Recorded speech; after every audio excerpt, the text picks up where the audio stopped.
Water. We can't live without it. But in the world today, a lot of people can barely live with it.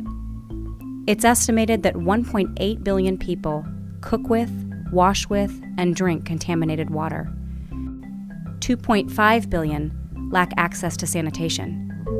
In developing countries, people suffering from diseases caused by bad water, inadequate sanitation, and poor hygiene occupy half the hospital beds. Universal access to sanitation and clean water would save 2.5 million lives per year. Sounds expensive, right? But every dollar invested in water and sanitation returns on average more than $4 in increased productivity. Bottom line, we can't afford not to safeguard the world's water supply.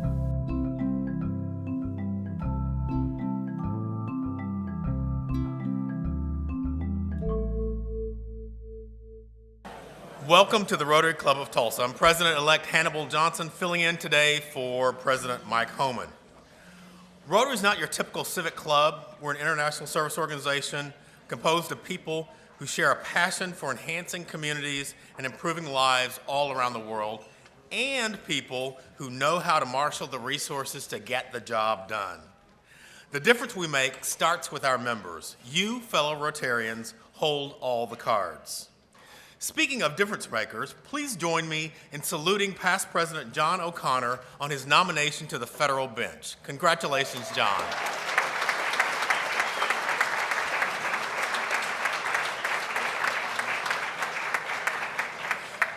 So we love seeing you here at lunch, but at the Rotary Club of Tulsa, we want your engagement.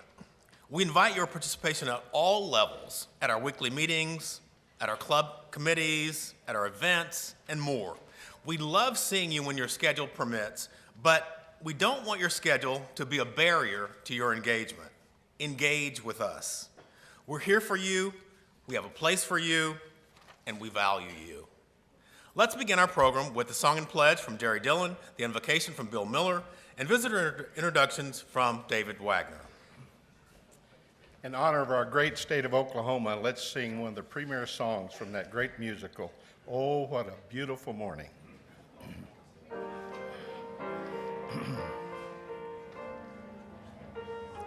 Oh, what a beautiful morning.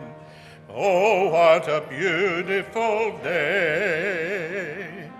I've got a beautiful feeling. Everything's going my way. Oh, what a beautiful, beautiful morning. Oh, a beautiful, beautiful day. I birds is as high as, oh, excuse me, I'm sorry. Billy, way up to the sky now.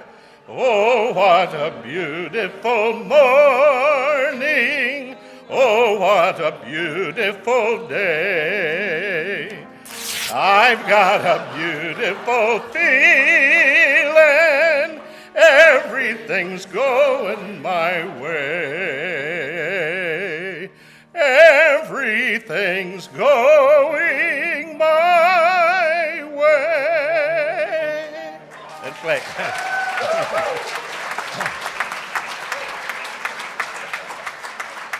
I pledge allegiance to the flag of the United States of America and to the republic for which it stands, one nation under God, indivisible, with liberty and justice for all. Would you bow with me, please? Dear Father, grant us eyes that see your love in the world in spite of human failure. Give us faith to trust your goodness in spite of our weakness. Give us the knowledge that we may continue to pray with understanding hearts. In this season, in this spring season, may your perfect light illumine every dark place in our hearts and in our world to bring peace. And Father, we pray for our state government representatives, give them wisdom. And while schools are not open, we pray for the safety of our teachers and students. Amen.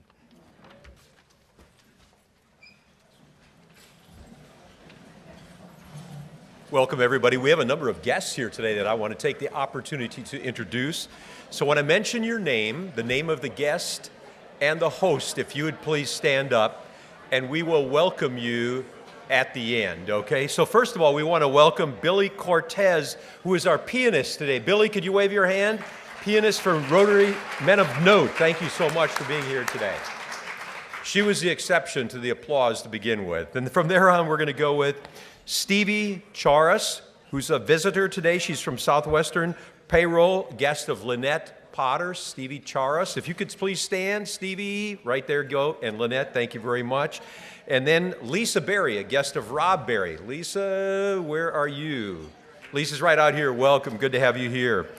And then we have three guests of our speaker today. Alan Dye. Alan, if you could stand. Dwight Corey and Nancy Cox.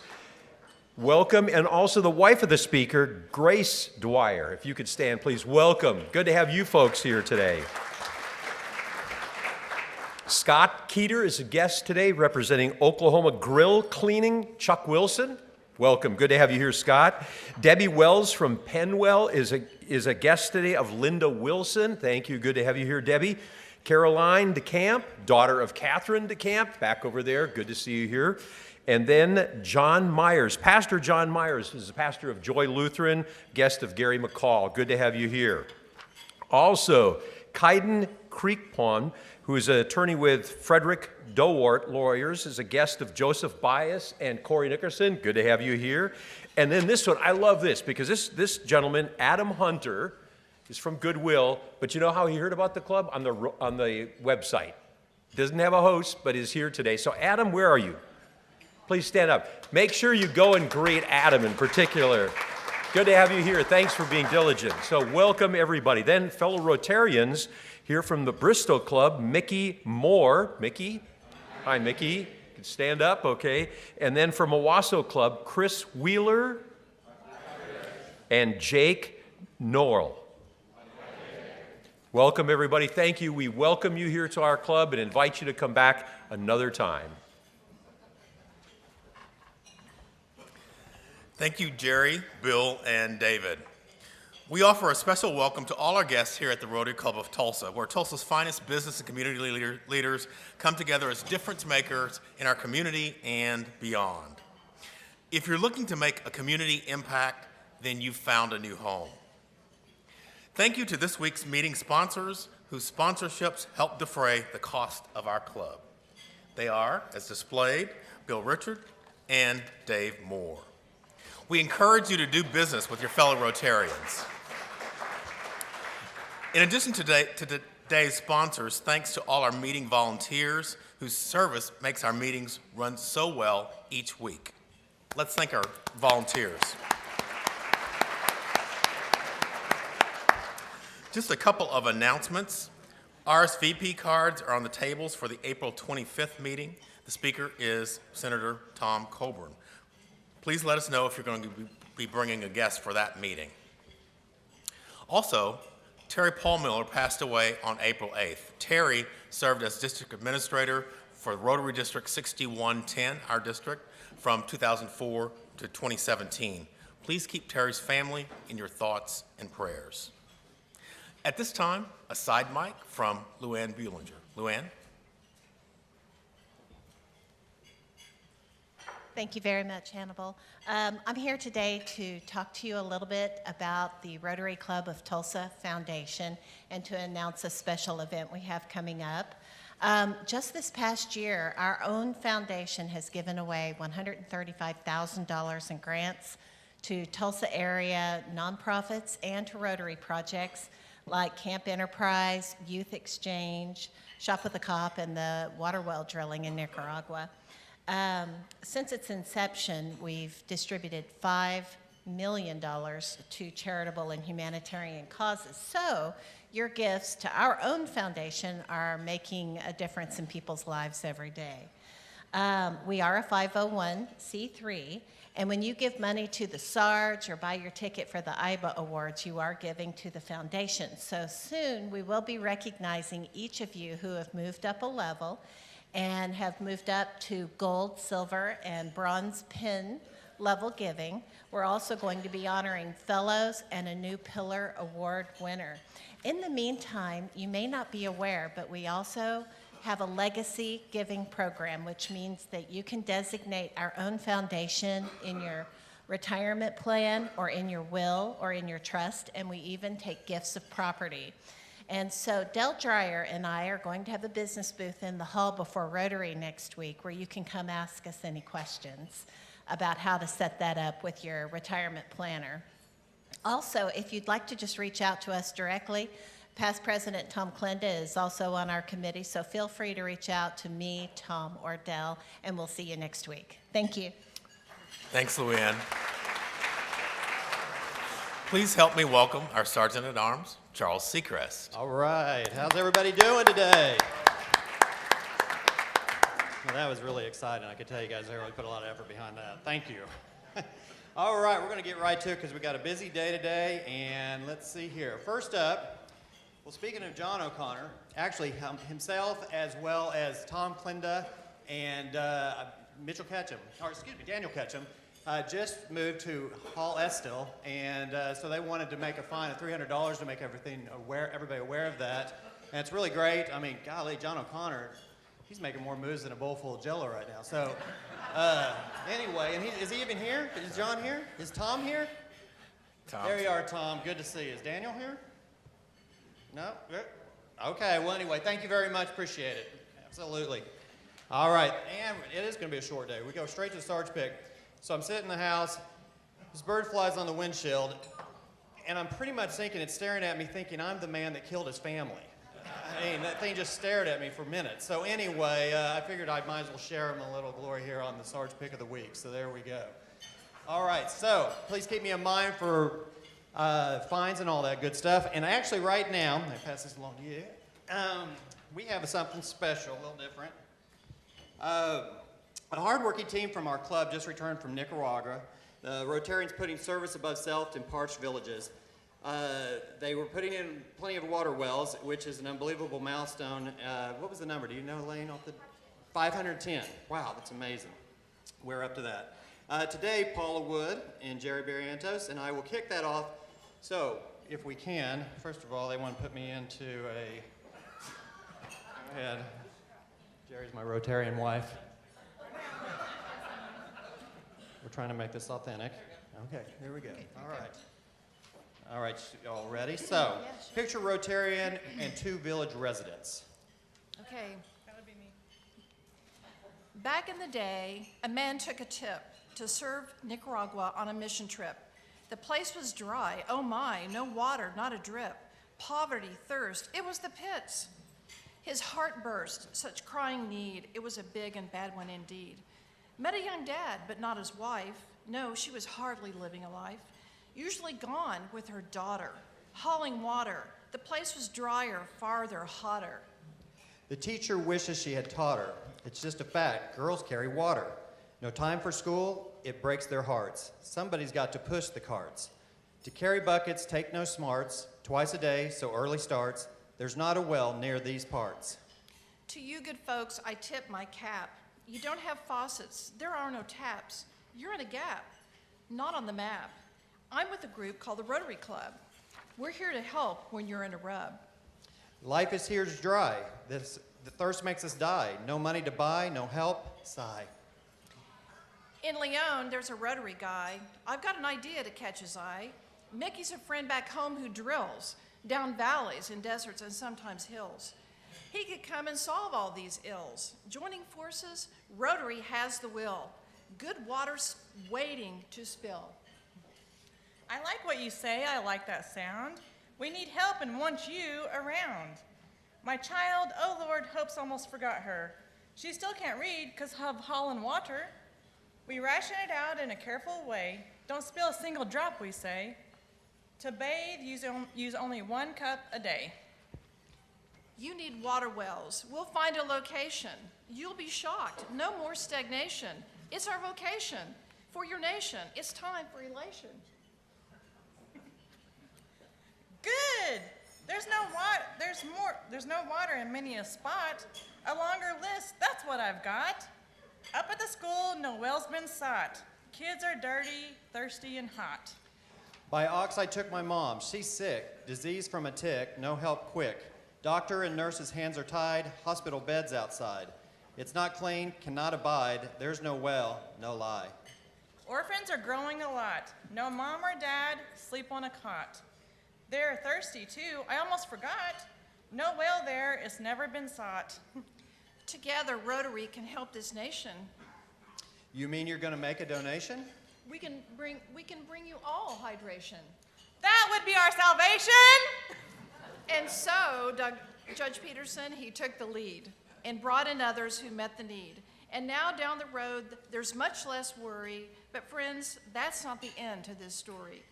Only members together, one by one, can keep water flowing under the Nicaraguan sun. There you go, and scene. Next week we're going to have Nicaragua. We're going to have the water wells as well as Camp Enterprise. So obviously, we hope you all will come and enjoy that as well. And as for the rap, Lane Dolly wrote that, and it's incredible because you would never think of her being a rapper. I mean, when she came to me and she says, "I've got a rap," I was like, "Wow, okay, let's listen to it." And sure enough, you did a great job. So thank you very much. Appreciate it. Thank you. Next up is our Vocational Minute. Today's Vocational Minute is from Tim Knoll, the Weeby Trees.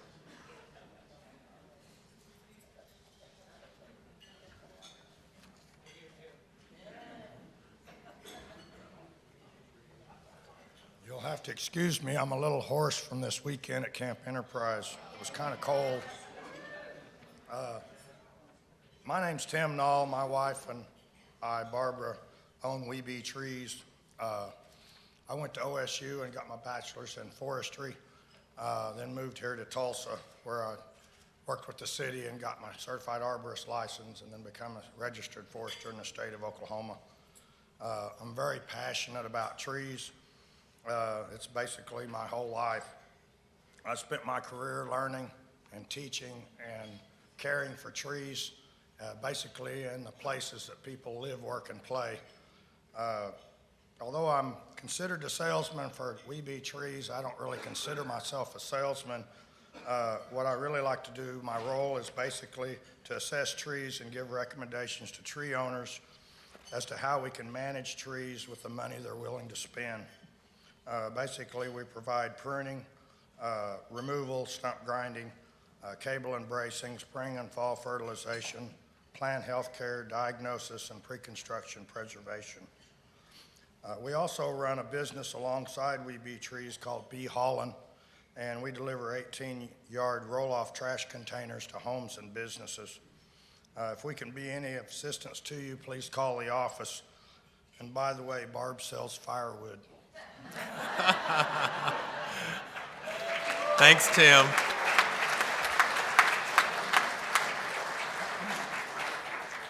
And now it's time to meet our Rotarian of the day. Rob Berry has been a Rotarian since 2011. He's a community fellow and has served faithfully on multiple committees, including the Foundation Grants Committee and Shop with the Cop. He's also chaired the Above and Beyond Awards. He's a native Tulsan, a petroleum engineering graduate from the University of Oklahoma, and owner of GRB Resources and a member of First Presbyterian Church. Rob's been married for 40 years. He has one child and 2 grandchildren. Please help me welcome our Rotarian of the day, Rob Berry.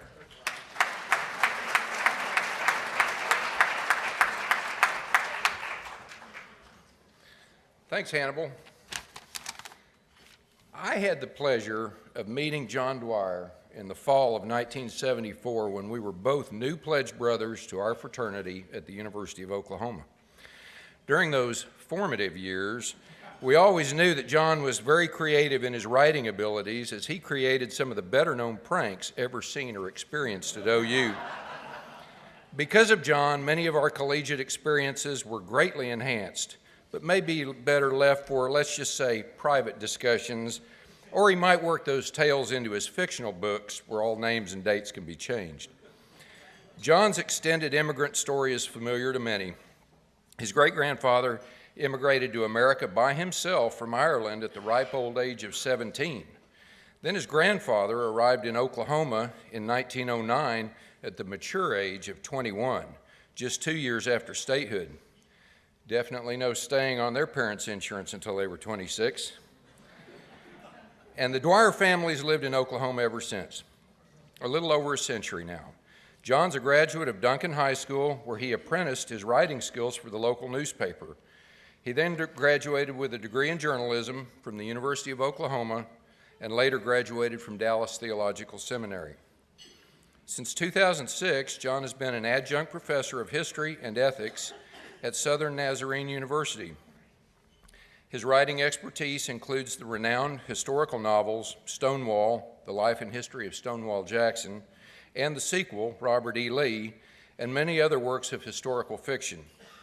His recent work, The Oklahomans, The Story of Oklahoma and Its People, it's Volume 1, which is the time period ancient to statehood, was the winner of the 2017 Will Rogers Medallion Award, a Fort Worth-based national literary contest for Western nonfiction. Dr. Bob Blackburn, Executive Director of the Oklahoma Historical Society, calls The Oklahomans the best Oklahoma history book ever. John is currently working to complete Volume 2 of The Oklahomans, which will cover the time period of statehood to present. Both of these books will be used in many Oklahoma schools to replace the worn history books of the past. John lives with his wife of 30 years, Grace, and they live in Norman. He has one daughter and a 3-year-old grandson, Luke, who has become the recent subject of considerable spoiling.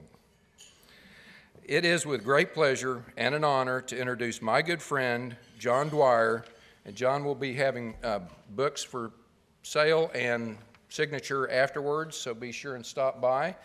And monies made today, a portion will be donated back to the Rotary Club Foundation. Thank you.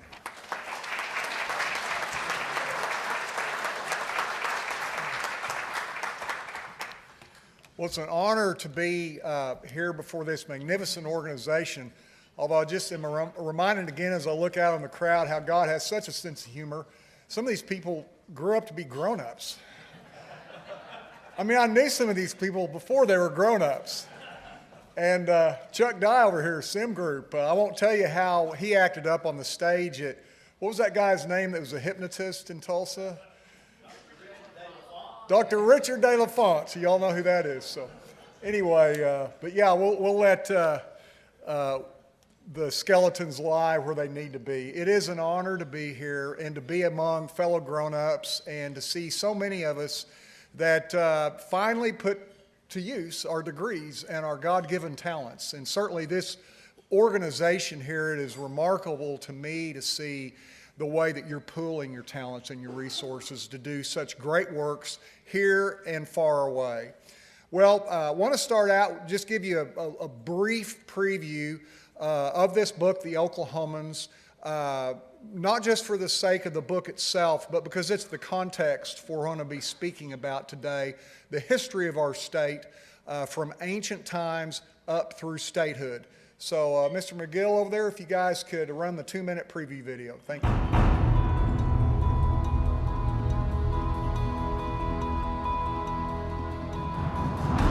It was always the land of a second chance.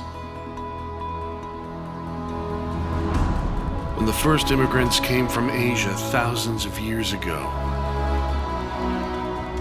when Coronado and the conquistadors searched for the 7 cities of gold, when the Americans compassed at Fort Thomas Jefferson as part of the Louisiana Purchase, the Santa Fe Trail, the California Road. When the 5 great Indian republics walked their trails of tears and made one final stand for their independence in the Civil War. When the Plains tribes fought American pioneers and each other, then were confined to reservations. As the Buffalo Soldiers and other African Americans struggled for justice and full rights as Americans,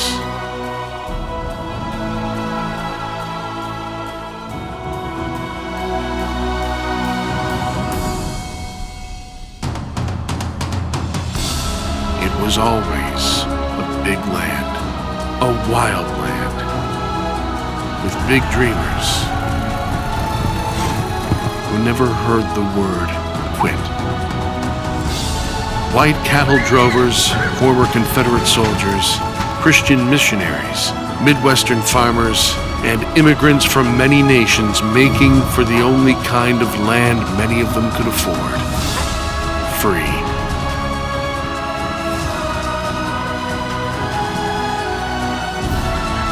It is a story carved with a Bible in one hand and a rifle in the other.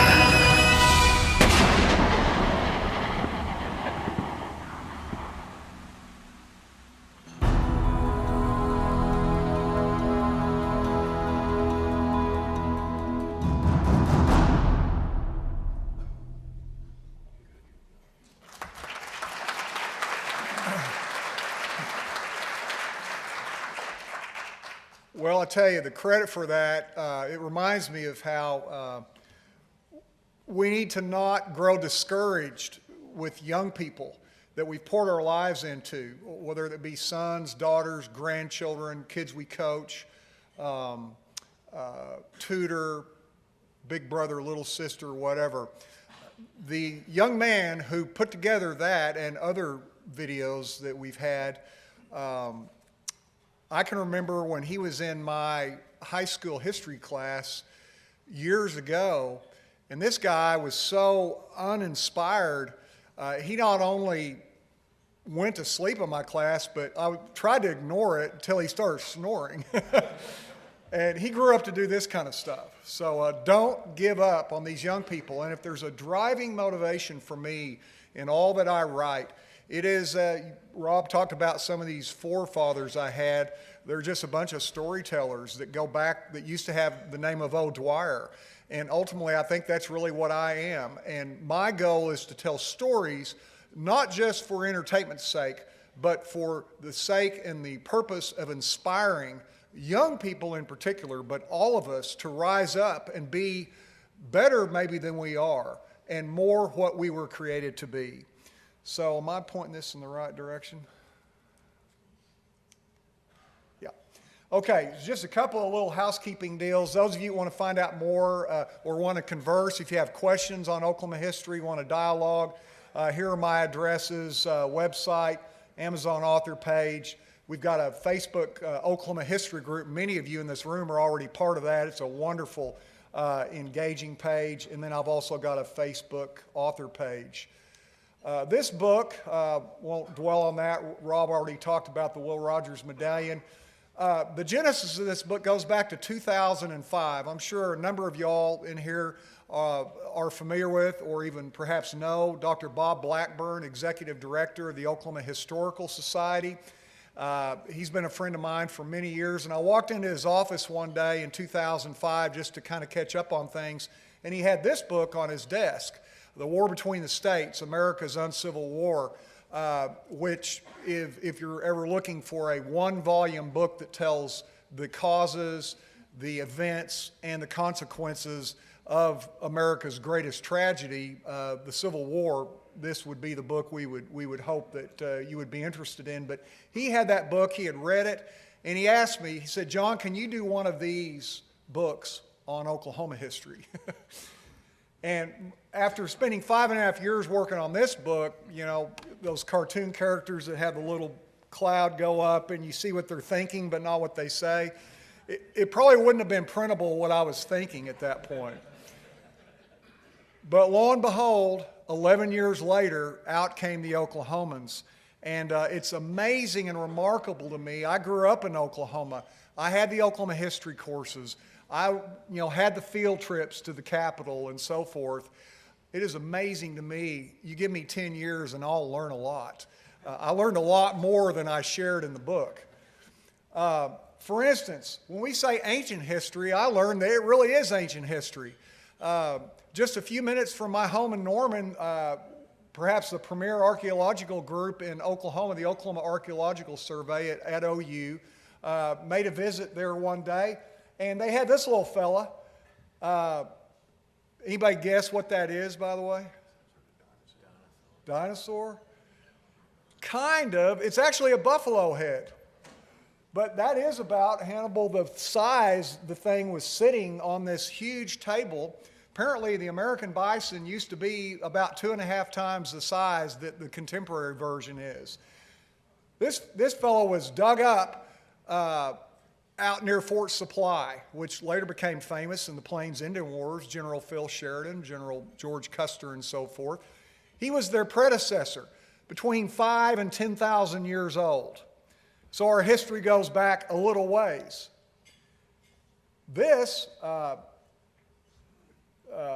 arrowhead was dug up, as she put it, just under the surface by the bridge next to the 7-Eleven in Atoka.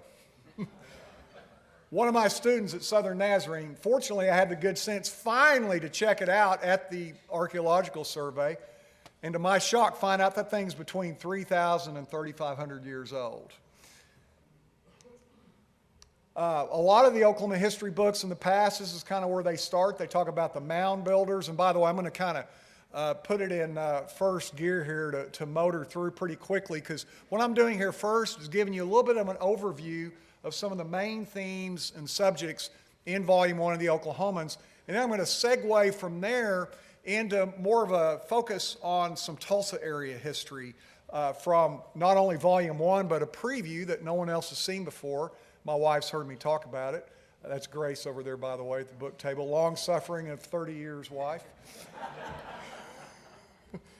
I'll tell you what, if you have to have open heart bypass surgery, you need somebody like that or you're in real trouble. So anyway, Coronado, and one of the things we talk about and we try to bring to you, the reader, is not just a regurgitated version that's newer than a bunch of Oklahoma history books you've seen before in school and elsewhere. One of the things we talk about is how Coronado, some people are aware that he went through the corner of the panhandle of Oklahoma back in the 1500s, nearly a century before the Pilgrims landed on Plymouth Rock. But what is not well known is that Coronado, on the way to those supposed cities of gold in Kansas, actually bisected the entire state of Oklahoma en route there from probably the Brazos River in Texas, roughly up through the old Chisholm Trail, modern-day Highway 81. And one of the great things about Coronado is we get the first written account in his and others who were with him, eyewitness, their viewpoint in the saddle with them of the terrain of Oklahoma of 500 years ago, of the animals they came across, the friendly, the hostile and non-hostile natives that they came across. Coronado, for instance, this was not just some rich kid who had nothing better to do, came over from Spain. This guy took an arrow in the chest in a battle with the Pueblo Indians and lived to tell about it. Well, Dr. Blackburn earlier mentioned some years ago he ranked the top 50 events, most important events in Oklahoma history. And I was surprised, and a lot of people, where he rated the Louisiana Purchase #1 over 200 years ago. This map kind of helps tell the story. Yeah, that was when Oklahoma was brought into what would eventually be part of the United States. We have a painting in there. I give you this painting as kind of a sample of the gallery of art that was possible to be used in an Oklahoma history book. Teaching history at Southern Nazarene the last 12 years, one of the courses I teach is Oklahoma history. In the last class period, we always meet at the state capitol. And I noticed through the semesters and the months and the years that there was this incredible gallery of art hanging on the walls at the Capitol that was not there when I was a child. And I also noticed, some of y'all are nodding your heads, you've seen it, I also noticed that almost every time out there was a new painting that went up. And it's remarkable because the paintings such as this by Oklahoman Mike Wimmer, some of y'all may know him, lived many years in Norman and Edmond. It's classical and traditional style, but most of the artwork that's there now has been done in our generation, in the last quarter century. When you look at this painting up close, it couldn't be clearer, the transfer of Louisiana from Napoleon to Jefferson and the Americans, if you were there right in the middle of it. And again, we found this great gallery of art that had not been in the Oklahoma history books before. And Dr. Blackburn said, well, I'll help you get it. And he contacted the State Arts Council, Amber Sharple, some of you may know her. They were thrilled to have these magnificent works of art distributed and broadcast out to a larger audience. The Santa Fe Trail by the great Wayne Cooper of Depew, who lives and walks among us now. This is an example of one of the primary objectives that Dr. Blackburn wanted to see in our book, and that was a more clear and definitive emphasis on the commercial history of Oklahoma. How people like are filling this room right here built this state through hard work, through sweat, through sacrifice, through heartbreak, through taking chances, for putting everything on an idea, a vision, sometimes succeeding, oftentimes failing, but doing the things that it took to build this state up from prairie and a desolate wilderness, large parts of it. The Santa Fe Trail was an early example of commercial daredevils daring to take wagon trains with merchandise from St. Louis across the Badlands of old Indian territory, where they faced the Comanches, where they faced hostile Spanish soldiers and others to get to Santa Fe. And the Chotos, just a few miles from here, east of here, there's a town named after them. I sure never knew growing up, they probably built the greatest commercial empire west of the Mississippi River in 19th century America. I don't think that's an overstatement. We have a 3-page spread in our book that shows just how far-flung that commercial empire was. And it's because of the Chotos that the Osage, the magnificent Osage tribe, came to Oklahoma, because the Osage tribe so trusted the Chotos as white men that they'd actually follow through on what they said. So they came with them from Missouri. Three Forks, Dr. Blackburn said this was the cradle of Oklahoma civilization till the 20th century. The meeting just, 40, 50 miles southeast of here near Fort Gibson, of the Verdigris, Arkansas, and Grand Rivers. We talk about in our book something else I never knew about, that the Indians, growing up, the Indians were not just one monolithic group or tribe or group with some different names. They actually fought wars with each other. What a concept. It was not a pristine paradise, a utopia before the evil white man set his dirty boot on the prairie. Claremore Mound, some of y'all I know are from that area and might recognize that. That was the site of a massacre in the nearly century-long war between the Cherokee and Osage tribes. And perhaps like me, you'd be surprised to know that it was actually the Cherokees that massacred the Osage old men, women, and children while the men were out on the hunt. Oklahoma was a rough place in the olden days. And when we look at the rough things that have happened in our history, sometimes the rough ways we deal with things now, we need to consider what our heritage is. There's good and there's not so good in it. But I think it helps us to understand this was a tough and dangerous place. That's not just a penny dreadful novel that says that. It's not just a Hollywood movie. It's the reality. And we talk about those wars between the tribes, the Comanches, who fought almost everybody. We also talk about the great accomplishments of what has traditionally been called the 5 civilized tribes. I like to refer to them as the 5 great Indian republics. The Cherokee tribe was the first of 4 of them that wrote out their own constitution that was modeled after the American Constitution. It's just an articulate and eloquent work of lawmaking, and that was done in 1828, just a few years before the Trail of Tears. Elias Boudinot, the older brother of Stan Wadey. I'm sure a lot of people in this neck of the woods know who Stan Wadey was. Elias Boudinot and the Presbyterian missionary Samuel Worcester founded the Cherokee Phoenix, the first Aboriginal published newspaper on the North American continent. And this was published first in 1828. And do you know that in that history center that I would encourage you to visit, but allow at least a day because you probably can't get through the whole thing in a day, down in Oklahoma City, they actually have original copies of the first 1828, 1829 through the 1830s issues of the Cherokee Phoenix. And of course, the legendary Sequoyah and his syllabary, or alphabet of syllables. And again, how many of us know that during the 12 years it took Sequoyah to put together that syllabary, that he was mocked and scorned by his own people? The Cherokee tribe, they thought he was crazy. They thought he was a nut. They thought he'd sold out to the white man, until they saw the power of the talking leaves, as they called it, when it came to pass. And shortly thereafter, they were publishing their own newspaper. But of course, the Trails of Tears, if you're like me, I just thought there was a trail of tears. We talk about in our book the multiple trails of tears, with numerous tribes, most of them having several different trails of tears. They range from the 1820s up into the 1850s. And these were incredible, epic tragedies, but also incredible feats of courage.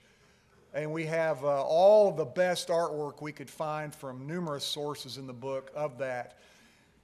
One of the themes that runs all the way through Oklahoma history, and this was one of the things that former Governor Frank Keating, Tulsa native, one of the reasons he decided to write the foreword for the book, after Dr. Blackburn reached out to him about that, he told me, he said, you know, I like this book because it doesn't sugarcoat our history. It doesn't whitewash it. It's not like a travelogue where we're just covering up the bad stuff and trying to make ourselves look good. And yet at the end of the day, we talk about the gold. We talk about the precious jewels of our history. We talk about the underdogs who overcame. We talk about the people who didn't wind up on money or calendars or with national holidays named after them. And one of those examples would be Colonel David Folsom, chief of the Choctaws. That hits close to home for me because my little grandson that Rob mentioned, Luke, and any of y'all that are Facebook friends of mine definitely know who Luke is. He's part Choctaw from his father's side. Well, Colonel Folsom said, this is a horrible ordeal that we're undertaking. We need you Christian missionaries to come with us. If what you say is true, and a lot of our people haven't yet believed that it's true, put your money where your mouth is. We want to see if you can walk the walk and not just talk the talk. And so Folsom called the missionaries west with the Choctaws, and the remarkable thing that happened was after these just pitiable journeys across the country and through freezing swamps and blizzards and disease and ships sinking in rivers, which what happened with the creeks. They got here, and missionaries died, suffered, got sick on the trail with the tribal members. And so when they got here to Indian Territory, many of those tribesmen came to Christ and became Christians, and then they rose up, and when the generation, they were taking over as the pastors. They were building the churches, such as Wheelock Church, first still standing church in Oklahoma, built in 1832 in the Choctaw country. And we also talk about something that's typically overlooked in Oklahoma histories, that the slaves, slaves? Yeah, the slaves of the tribes. All of those tribes had their own black slaves. They came with them. They suffered with them. They got sick and they died, and they helped build Indian Territory and then Oklahoma with them. I got taken to task, and I at first was embarrassed. I thought, wow, hopefully mission accomplished. Amazon, they have reader reviews, and somebody took me to task on there. It was an anonymous, and they said, wow, I was expecting, I wasn't expecting as much focus on African American history as this book. There were a lot of white people you could have spent your time writing about. And I was shocked. I mean, I'm not a liberal Democrat, as Chuck Dwyer will tell you, but I thought, mission accomplished, because one of our goals was to put together, and that's why I spent many hours interviewing Bruce Fisher, son of Ada Lois Scipio Fisher, the first African-American student at OU, to hear from him and others what the history, the unknown, the underlying, the invisible history in previous Oklahoma history books of the African Americans were. Well, right down the street from us, right, 18th and Cheyenne, the Creek Council Oak Tree, where the Creek leaders met when they arrived here, the first bunch of them on the Trail of Tears, and began to build a new life. I'm going to kind of scoot through here because I want to get to some of the Tulsa stuff. First oil strike, John Ross's little brother, 1859. Did we even know the Civil War took place in Oklahoma? I didn't growing up. Here's just a partial, some of the bigger battles and shootouts that occurred. You'll see it's almost like a ring around Tulsa. We have a whole 31-page chapter called Uncivil War devoted to the war between the states and the campaigns, the personalities, the battles that took place here. These are loyalist, pro-federal creeks at the Battle of Round Mountain. That's just a few miles west of where we're standing right now, near where the Arkansas and Cimarron cross. The only Native American general in the Civil War, Stan Whitey, an Oklahoman, a Cherokee chief, also the last Confederate general to surrender in the war. He was highly regarded enough that the United States dedicated a postage stamp to him in the mid-90s. And here's a painting that hangs on the wall right outside of Dr. Blackburn's office of Stan Whitey and a mixed batch. They called them the Cherokee Rifles. They were Cherokees, Chickasaws, Choctaws, and Creeks sinking a Union gunboat in the Arkansas River. Again, just maybe 40, 50 miles downriver from where we are right now. And we talk about what the death toll, that the Civil War was the most cataclysmic event, the largest proportionate death total of any event ever in Oklahoma. The Plains tribes, one person recently said, oh, it's so sad what happened to those poor Comanches on the Trail of Tears. Well, let me just say, if the Comanches had been anywhere near the Trail of Tears, they'd have been scalping Cherokees and Seminoles and Creeks. They didn't like the 5 Indian republics at all. The Plains tribes were very different from the groups that came from the east and southeast. We talk about that. We talk about the Plains Indian Wars. We talk about, again, the forgotten or unknown history of African Americans in our state, the Buffalo Soldiers that played a key role in winning the West for American civilization, for Christian civilization to be able to advance over Comancheria. I love the Comanches. I grew up in Duncan. I had multiple classmates. All of the Indians that we went to school with were Comanches. Great folks. But, folks, I'm glad that they're not in charge here now. The Chisholm Trail and the great overland cattle drives that Oklahoma was the centerpiece for. The coming, again, the commercial impulse. J.J. McAllister, a former Confederate general who realized there was coal under the ground, just under the ground near McAllister. Railroads were coming through and a bunch of people wanted to come out here. Gee, can we put these things together and monetize them? Shouldn't be shameful. We're a capitalistic society, right? Well, McAllister's brainchild became McAllister, the town, and then opened up Eastern Indian Territory for commercial enterprise. Did you know the greatest lawmen in the Old West were right here? The only difference between Heck Thomas and Rooster Cogburn is Rooster drank more whiskey and had an eye patch. Anybody, have you studied Heck Thomas and read the novel True Grit? I mean, even though the author denied it, it may have been subconscious. Sometimes people even plagiarize subconsciously as an author. This can happen, I realize. Heck Thomas was Rooster Cogburn. He also helped found the town of Lawton. Bill Tillman, another one, another great lawman who Sam Elliott played in You Know My Name a few years ago, a great Western. Bass Reeves, the great African-American, big, husky deputy marshal that if you saw the recent version of The Magnificent Seven where Denzel Washington played Sam Chisholm, I'd just love to ask them, did you model Sam Chisholm on Bass Reeves? Because that's who that was. This guy he was kind of a black John Wayne. You know, he never pushed people around, never insulted people, but he also wouldn't suffer abuse and he wouldn't put up with disrespect. I recommend that movie to you, by the way, the old and the new Magnificent Seven. Did we know there were lots of land runs? Yeah, just like the Trail of Tears, there were multiple Trails of Tears. There were multiple land runs. And when too many people started taking each other to court, beating each other up, shooting each other, the Oklahoma way, right? Then they start having lotteries. Let's unsaddle the horses, okay? Let's take down the wagon traces, and let's do this a little more civilized fashion. Those land runs, far and away. If you've ever seen that film, if you haven't, I recommend it. Tom Cruise, Nicole Kidman, Ronnie Howard, born in Duncan, Oklahoma, my hometown, was the director, and he had 4 Irish forebears that were grandparents that all rode in the Cherokee Outlet Run of 1893. None of them got land, though. That's the only extant photograph during any land run. A lot of times that's identified as the run of 89. That's incorrect. It's the run of 93. 100,000 participants. The greatest land run in the history of the world. 15,000 of them got land.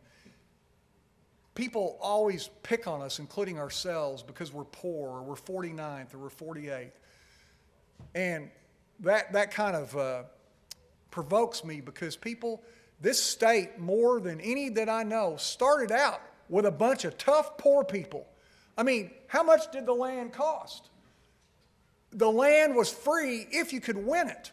You had to be tough, have courage, and that's why we talk about Oklahoma as the land of the second, the third, and a lot of times the last chance.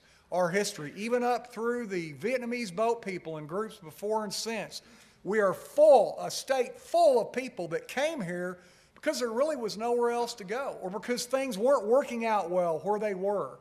And that is a great example that we started as a poor state, and we've been having to overcome that uphill battle ever since with people like that on the frontier.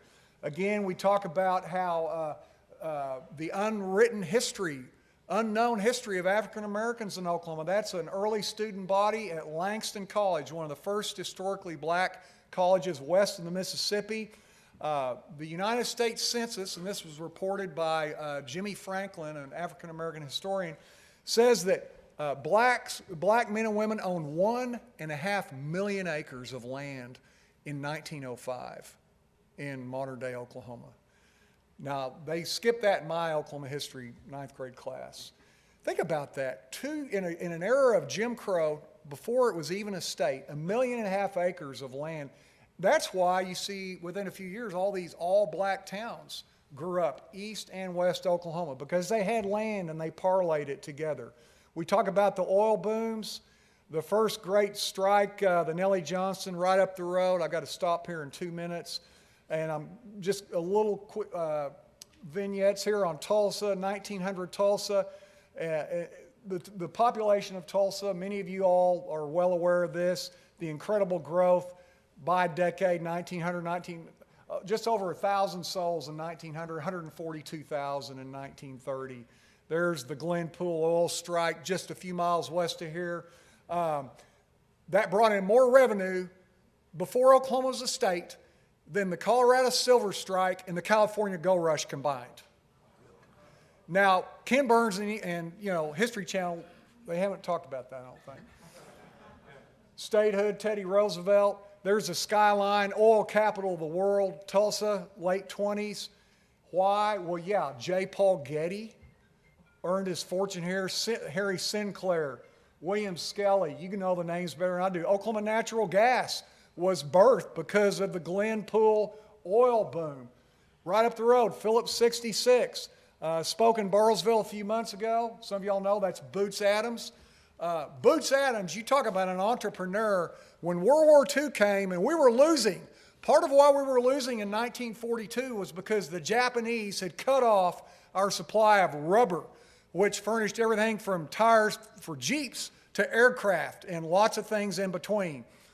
There was a desperate need on the order of surviving for a quality synthetic rubber. Boots Adams, head of Phillips 66, and that company spearheaded the American drive within a period of a year that came up with the first ever quality synthetic rubber and turned the war around in our favor. Also, the Germans had the greatest air force in history. Some of those guys had 200 and 300 victories, fighter pilots. We couldn't get them out of the air. They were destroying our bomber fleets. Boots Adams and Phillips 66 pioneered high-octane aviation fuel that was a primary reason why the P-51 Mustang and its supercharger became the greatest fighter plane of its generation in history and cleared the Luftwaffe out of the skies and led us to victory. I'm going to have to stop there. I'm sorry, but thank you all very much. God bless you, and that's it.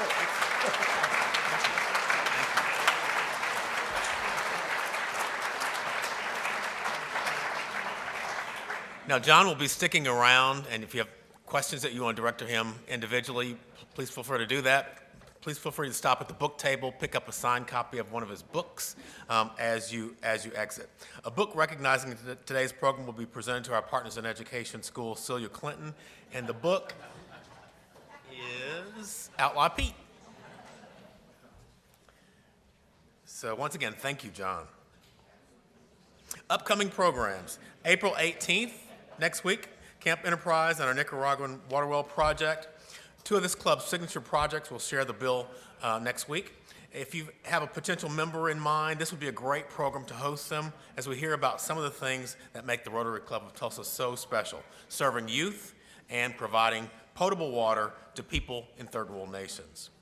April 25th, Tom Coburn, former U.S. Senator, Oklahoma, a divided country, and how to fix it. Former U.S. Senator Tom Coburn gained a reputation for his outspokenness, which rankled leadership on both sides of the aisle. Senator Coburn, who's a fierce budget watchdog, founded a group called Pursuit last December.